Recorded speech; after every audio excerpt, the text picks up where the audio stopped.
महाकुंभ नगर में जिस सेक्टर 19 में आग लगी थी गीता प्रेस के शिविर में हम वहीं पर मौजूद हैं और आप देखें अभी भी वहां पर जो बचाव कार्य है स्थिति को सामान्य करने की कोशिश की जा रही है। बड़ी संख्या में जो कर्मी हैं वो लगे हैं, लगातार चीज़ों को व्यवस्थित करने में लगे हैं और इस पर जो तमाम कल घटना हुई है उस पर क्या हुआ, उस समय कितने लोग मौजूद थे और अब क्या स्थिति है, कैसे बचाव कार्य चल रहा है, उस पर बातचीत करने के लिए हमारे साथ गीता प्रेस के जो प्रमुख हैं यहाँ पर महाकुंभ नगर में वो हैं कृष्ण कुमार खेमका जी। उनसे ज़्यादा बातचीत करते हैं। खेमका सर, ये बताइए कि कल क्या हुआ जो है? ये लगभग 4 बजे हमारे बाउंड्री बाल के बाहर जो पंडों का कैंप लगा है, ऐसा लगता है उनके यहाँ कोई भोजन बना रहा होगा, उससे कोई चिंगारी उड़ करके हमारे कैंप में आई। हमारे कैंप में पूरी सुरक्षा थी, पूरी सावधानी थी। हमने कहीं भी कोई हीटर नहीं लगाया, गीजर नहीं लगाया, कहीं पावर प्लग नहीं लगाया, क्योंकि हमारी कुटिया है, हमारा पंचवटी है, पर्ण कुटी है। हमें मालूम है कि जरा से भी असावधानी हमें दिक्कत में ला सकती है। चूँकि ये चिंगारी पीछे किसी बाउंड्री बाल से आई और धुआं उठा, हालांकि सारे लोग लग गए बुझाने में, लेकिन थोड़ा समय लगा अथवा हवा का रुख विपरीत था और तमाम तत्काल दमकल की गाड़ियाँ आ गई, सुरक्षा कर्मी आ गए, पुलिस के आ गए, एनडीआरएफ के लोग आ गए। खेमका जी, एक चीज़ ये बताइए कि ये जो आग आप बता रहे हैं कि जो जहाँ चाय वाय कुछ बन रही थी ना, जहाँ पे नहीं, हमारे पीछे जो पश्चिम की ओर बाउंड्री है गंगा की तरफ, वहाँ पंडों का कैंप लगा है, आप देख रहे हैं। अच्छा, वहाँ पे हाँ, पंडों कैंप लगा हमारी बाउंड्री के पीछे। अच्छा, वो जो पूरा बना है ये बाउंड्री अच्छा, ये बाउंड्री के पीछे जो पीले वाले हैं ना, तो यहाँ तो कलपवासी रह रहे हैं ना? ये पंडों कैंप नहीं है। अच्छा, पंडे इस कैंप को बेच देते हैं कल्पवासी लोगों को। वो देहाती लोग होते हैं, वो भोजन बनाते हैं अपना लकड़ी वगैरह पे। वो लकड़ी का भोजन उड़ करके वो हमारे कैंप में आ गया। हवा जरा सा तेज थी। तो जो बात ये सिलेंडर की आ रही है नहीं, ये बात असत्य है। वो सिलेंडर फटने से कुछ नहीं हुआ? नहीं, कुछ नहीं हुआ। सिलेंडर तो आग जब इतनी प्रचंड हो गई, बूझ नहीं पाई, वो आग सिलेंडर पहुंच गई तो वो सिलेंडर ब्रस्ट कर गया। सिलेंडर से कोई घटना नहीं हुई, घटना आग से हुई है। और आग लगी जो पंडों के टेंट में कलवासी रह रहे हैं, उनकी जो आग की लपटें उठी, हवा तेज थी, वो उड़कर यहाँ हमारे यहाँ आ गई। वो जो उनके यहाँ हवा से जो आग उड़ी वो हमारे कैंप में आ गई, उससे हमारे यहाँ आग लग गई और फिर आग बुझ नहीं पाई। हालांकि प्रशासनिक अधिकारी सारे आए, पुलिस के अधिकारी आए, सारे सीओ भी आए, इंस्पेक्टर साहब भी आए।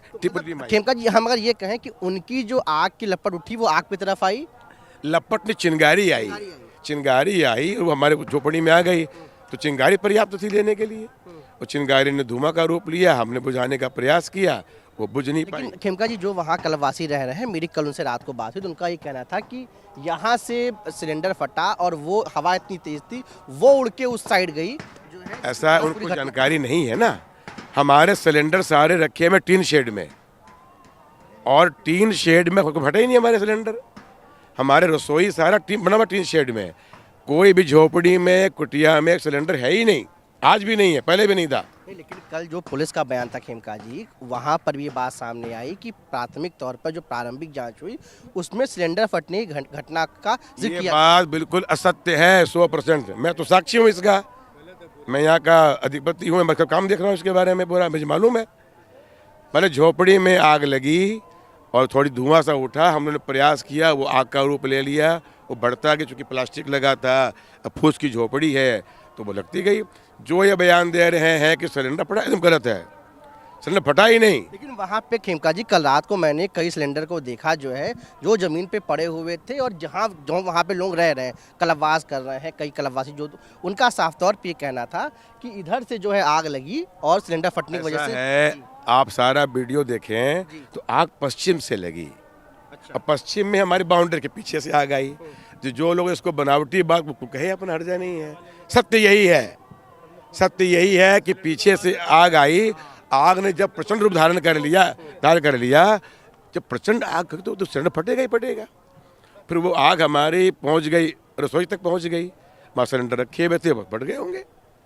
पहले सिलेंडर फटा, ये बात तुम झूठ है, गलत बात है। और हमारी तो सावधानी रखी हुई है कि यहाँ संभव ही नहीं है सिलेंडर फटना। अच्छा, जब ये घटना हुई तो आपका जो शिविर था उसमें कितने लोग थे? लगभग 600 लोग थे उस समय।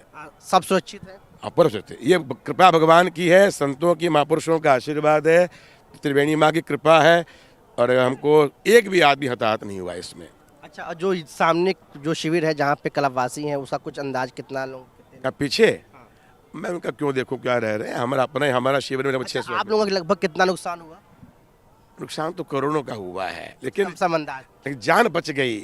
ये हम इस बात को मान रहे हैं कि जान बच गई तो सब आप बच लोगों गया। का कई धार्मिक पुस्तकें होती हैं, उसका भी कितना? हमारा बहुत नुकसान हुआ है, हमारे जो यात्रियों का नुकसान बहुत हुआ है। रुपये जल गए, तमाम तरह के कुछ अंदाज कितना? 50 मोबाइल जल गए, हमारे सारे सामग्री जल गई। हाँ हाँ, सामग्री बहुत जली है।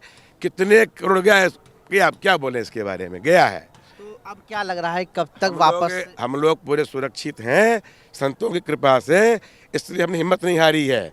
हमारा सेवा का सारा प्रकल्प यूं ही चल रहा है, चलता रहेगा और अभी भी चल रहा है हमारा सेवा कल्प। हम संतों की सेवा के लिए यहाँ आए हैं, वो कर करके रहेंगे पूरा। कल्पवासी यहाँ हमारे यहाँ रहेंगे। रात में सारे अधिकारी पुलिस के आए थे, सब ने हमारा सहयोग किया है, वादा किया, कर रहे हैं काम। अच्छा खेमका जी, ये जो पूरी स्थिति अभी बिगड़ी हुई है, अब ये कब तक ठीक होने की उम्मीद है? कुछ आश्वासन? हमने जो टेम्परेरी वो जो आते हैं, वो स्विच टेंट आते हैं बड़े बड़े बाथरूम अटैच वाले, हमने 50 के ऑर्डर दे दिए हैं। अब पैसे की मत नहीं है, गीता प्रेस को कोई पैसे का समस्या नहीं है, वो सेवा के लिए आती है, वो सेवा करके रहेगी। इसके बारे में हम लोग रहेंगे, कहीं जाएंगे नहीं। खेमका जी, तो कुल मिलाकर ये मतलब ये कह सकते हैं कि जो सिलेंडर वाली बात थी वो असत्य है, और जो चीज़ें हुई हैं, आग लगने वाली घटना, जो वहाँ पे आप बता रहे हैं कि जो वहाँ पंडों का टेंट है, वहाँ जो कलपवासी रह रहे हैं, उन्होंने की जो लकड़ी पे खाना बन, गलती से हो गई होगी, उनका ऐसा भाव नहीं रहा होगा, वो हवा का रुख था। और चूंकि वो लोग लकड़ी में भी भोजन बनाते होंगे तो हमारे पास आ गई, वो आ गई, झोपड़ी थी वो आ गई। आपको क्या लगता है कि ऐसी घटना से बचने के लिए क्या प्रिकॉशनरी? तो हम लोग अब झोपड़ी लगा ही नहीं रहे हैं, अब तो सारा टेंट लगा रहे हैं कपड़े वाला, जिससे कि हमको सावधानी बने। ये बात तो हम लोग ने इतनी सुरक्षा की है, 20 मीटर दूर लगाया झोपड़ी हम लोगों ने। अब वो कैसी अग्नि उड़ करके आई, हमारी झोपड़ी में आ गई। और ये बात जो लोग इसकी राजनीति करें वो करें, हमारा सत्य ये संजोग बना, अग्निदेव आए, हमको पूरा नष्ट कर चले गए। लेकिन वो आए तो आए, हमने हिम्मत नहीं हारी है। अभी हमारा सारा काम ये चलता ही रहेगा। मैं आज भी कहता हूँ, मुख्यमंत्री जी आए, प्रधानमंत्री जी का संदेश आया है, पूरा प्रशासन हमारे साथ है, पूरे पुलिस के अधिकारी हमारे साथ से मुलाकात हुई? हाँ वही ना। क्या कहा उन्होंने? पूछा कैसे लगे, उन्होंने कहा जी ऐसे पीछे से आग आई है। उन्होंने निर्देश दिया मेरा अधिकारी को, इनका सारा काम फिर से करो। उन्होंने पुनर्वास का मुझे पूरा आश्वासन दिया, मेरा काम करा रहे। प्रशासन बड़ा हमको सहयोग कर रहा है यहाँ का, मैं उनका बहुत आभार व्यक्त करता हूँ। बिल्कुल, तो ये थे खेमका जी, जो गीता प्रेस का जो पूरा यहाँ शिविर लगा है उसके प्रमुख। लेकिन उनका साफ तौर पे ये कहना है जो घटना हुई है, जो सिलेंडर फटने की बात आ रही है, वो पूर्णतः असत्य है। और जो घटना हुई है वो जो पीछे कलपवासी जहाँ रह रहे हैं वहाँ पे खाना बनाने के दौरान कुछ आग की लपटें उठी, जिसकी चिंगारी इस शिविर में आई, उसके बाद पूरी घटना हो गई। महाकुंभ नगर से मेरे सहयोगी सचिन गुप्ता के साथ पल्लव, टीवी इंडिया।